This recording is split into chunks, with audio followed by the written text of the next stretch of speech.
જય શ્રી કૃષ્ણ મિત્રો, આપણી ભારૂક સત્સંગ ચેનલમાં તમારા બધાનું સ્વાગત છે। આજે હું તમને ભીમ એકાદશી એટલે કે નિર્જળા એકાદશીની કથા કહું છું।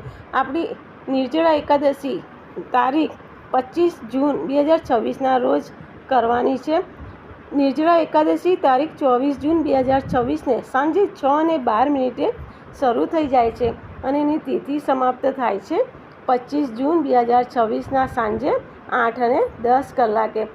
એટલે કે આપણે 25 જૂને આપણે ઉપવાસ કરવાનો છે।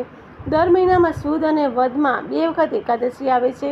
એ રીતે વર્ષની 12 માસની 24 એકાદશી થાય। તેની સાથે દર ત્રીજા વર્ષે આવતા આપણી અધિક માસની શુક્લ અને કૃષ્ણ પક્ષની એમ 2 એકાદશી ઉમેરાતા કુલ આપણી 26 એકાદશી થાય છે। ઘણા ભાવિકો ભક્તિપૂર્વક આ 26 એકાદશીના ઉપવાસ એકટાણા કરે છે અને કેટલાક ફરાળ પણ કરે છે। એકાદશીના દિવસે આખો દિવસ ભગવાનની ભક્તિમાં ગાળી રાત્રિ જાગરણમાં કીર્તન કરવું। જેઓ એકાદશીનું વ્રત કરતા હોય તેમને સગવડ હોય તો કોઈ પણ જળાશયમાં સ્નાન કરવું બહુ જ ઉત્તમ છે। સ્નાન કર્યા પછી શુદ્ધ વસ્ત્રો પહેરી ઈષ્ટદેવનું પૂજન અને ધ્યાન કરવું। આ દિવસે જૂઠું બોલવું નહીં, નિંદા કરવી નહીં, હિંસા કરવી નહીં અને યથાશક્તિ દાન કરવું। એકાદશીના વ્રત, ઉપવાસ, સ્નાન, ધ્યાન અને દાનનો મહિમા મોટો છે। આ કથા વાંચનાર, સાંભળનાર પર શ્રી વિષ્ણુ ભગવાન સદા પ્રસન્ન રહે છે અને તે ભાવિક ભક્તને કોઈ પ્રકારનું દુઃખ રહેતું નથી। હવે હું તમને જેઠ સુધી નિર્જળા એકાદશી એટલે કે ભીમ એકાદશીની કથા કહું છું। એક દિવસ ભીમસેન પિતામહ વ્યાસજીને કહે છે કે બધા ભાઈઓ માતા કુંતા, દ્રૌપદી વગેરે ઘરના બધા જ એકાદશીના દિવસે ઉપવાસ કરે છે અને મને પણ ખાવાની ના પાડે છે, પણ મારાથી ભૂખ્યા રહી શકાતું નથી। તો ઉપવાસ કર્યા વગર એકાદશીના વ્રતનું ફળ મળે એવા કોઈ ઉપાય મને બતાવો। ત્યારે વ્યાસજી બોલ્યા કે ભીમ, એવો કોઈ ઉપાય નથી કે એકાદશીનો ઉપવાસ તો કરવો જ પડે। ત્યારે ભીમ કહે કે હે પિતામહ, એકવાર ભોજન કરવાનું આવે એ પણ મારાથી થઈ શકે તેમ નથી, તો ઉપવાસ તો ક્યાંથી થઈ શકે? કેમ કે મારા પેટમાં વક્ર નામનો અગ્નિ છે, તે હું જેટલો ખાઉં છું તે બધું જ હજમ કરી નાખે છે, માટે ઝાઝા ઉપવાસ મારાથી ના થાય। બહુ તો વર્ષમાં એકાદ ઉપવાસ થઈ શકે, તો એવો ઉપવાસ બતાવો કે જેથી મારું કલ્યાણ થાય। ત્યારે વ્યાસજી કહે છે કે સગળા પુરાણોમાં સારું વ્રત કહું તો સાંભળ, બધી જ એકાદશીના ઉપવાસ તો કરવા જ જોઈએ। એ સાંભળીને ભીમ કંપી ઉઠ્યો।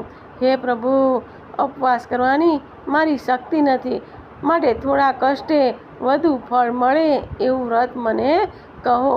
વ્યાસજી બોલ્યા કે જ્યેષ્ઠ સુધી એકાદશીનું વ્રત પ્રયત્નપૂર્વક કરવું। એ દિવસે જળ પણ પીવું નહીં, ફળ આદિ કાંઈ પણ લેવું નહીં। જે મનુષ્ય આ એકાદશીના સૂર્યોદયથી આરંભી બારસના સૂર્યોદય સુધી જળપાન પણ કરતો નથી, તેને બધી જ એકાદશીઓનું ફળ મળે છે।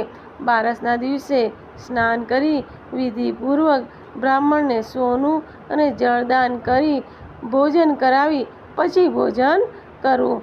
હે ભીમસેન, આ રીતે નિર્જળા એકાદશીનું વ્રત કરવાથી સર્વે તીર્થો કર્યાનું પુણ્ય મળે છે, સગળા દાન કર્યાનું પુણ્ય મળે છે, યમ યાતનાનો ભય પણ દૂર થાય છે અને વૈકુંઠની પ્રાપ્તિ થાય છે। માટે કષ્ટ સહન કરીને પણ આ એકાદશીએ નિર્જળા વ્રત કરવું। વ્યાસજીના વચનો સાંભળીને પાંડવોએ તેમજ ભીમસેને પણ નિર્જળા વ્રત કર્યું, તેથી આ એકાદશી પાંડવ એકાદશીના નામથી પ્રસિદ્ધ થઈ। નિર્જળા એકાદશીએ સવારના સ્નાનાદિકથી પરવારી સંકલ્પ લેવો, હે શ્રીહરિ, આજે આપનો દિવસ છે, માટે હું નિર્જળા વ્રત કરીશ એમ સંકલ્પ કરીને ઇન્દ્રિયોને નિયમમાં રાખીને શ્રદ્ધાથી ઉપવાસ કરવો। વ્રત વડે વીંટાળેલા ઘડાનું દાન કરવું। આ દિવસે દાન, જપ, હોમ વગેરે અક્ષય થાય છે। જે આ એકાદશીનું વ્રત કરતા નથી તે આત્મદ્રોહી, દુરાચારી કહેવાય છે, માટે જરૂરથી એકાદશીનું વ્રત કરવું, ભગવાનનું પૂજન કરવું અને જાગરણ કરવું। નિર્જળા એકાદશીમાં અન્ન, ગાય, વસ્ત્ર, શૈયા આસન, કમંડળું, છત્ર અને જોડાનું દાન કરે છે તે જરૂરથી સ્વર્ગમાં જાય છે. એકાદશીના મહાત્મ્યની કથા સાંભળે છે કે સંભળાવે છે તેને પણ આ પુણ્યની પ્રાપ્તિ થાય છે. આ રીતે મહાભારતમાં અને પદ્મ પુરાણમાં નિર્જળા એકાદશીનું મહાત્મ્ય વિસ્તારથી કહેલું છે. આપણી આ નિર્જળા એકાદશીનું ઉદયાતિથિ અનુસાર પારણા છે તે તારીખ 26 જૂન 2026ને શુક્રવારે સવારે 5:56 થી 8:40 કલાક સુધીમાં આપણે એકાદશીના વ્રતના પારણા કરી લેવા જોઈએ. જો તમને મારો આ વિડીયો ગમ્યો હોય તો પ્લીઝ લાઈક અને સબસ્ક્રાઈબ જરૂર કરી લેજો. જય શ્રી કૃષ્ણ મિત્રો.